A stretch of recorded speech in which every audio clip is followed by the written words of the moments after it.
मैं तो चाहूँगा कि ममता दीदी 100 साल तक जिए और उनका सेहत बहुत अच्छा रहे। व्यक्तिगत मैं ममता दीदी को बहुत रिस्पेक्ट करता था और आज भी रिस्पेक्ट करता हूँ।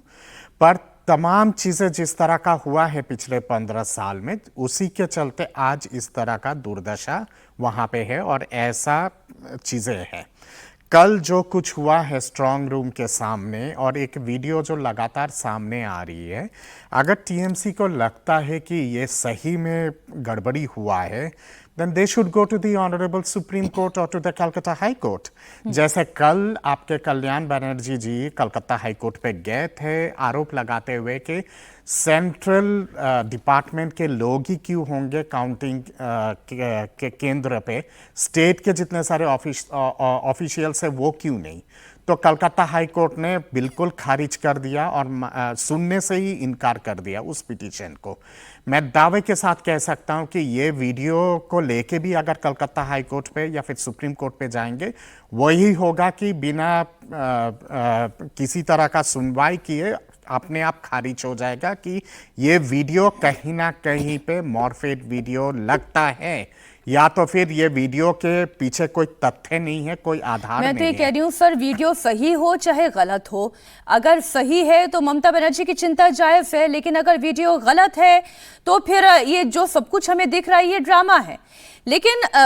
शास्त्री जी, क्या आपने ममता बनर्जी को इतना परेशान, इतना विचलित, जिंदगी और मौत की लड़ाई कहना, writing on the wall, strong feeling, गड़बड़ी हो रही है, गुजराती आ गए हैं, बाहरी लोग आ गए हैं, ये लोकल नहीं है, इस तरीके की बात करते हुए काउंटिंग से पहले आपने देखा है क्या? शायद नहीं दिखा है,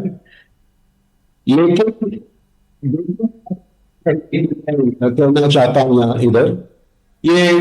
आरोप प्रति आरोप का एक जो सर्कल होते जा रहा है, इस चुनाव में इससे ज्यादा कभी देखा नहीं है। ये बेचैनी जो आपने कहा, घबराहट जो आपने कहा, और एक दृष्टिकोण से देखें तो एक धारणा की लड़ाई एक तरह से है, दोनों तरफ से, दोनों तरफ जिस तरह की धारणाएं हम देख रहे हैं। शास्त्री जी, मुझे माफी के साथ एक बात कहनी पड़ रही है, ऑडियो में कुछ समस्या आ रही है, इसे जरा पीसीआर ठीक कराएं, कैसे ठीक करते हैं आप? तब तक अनंत जी,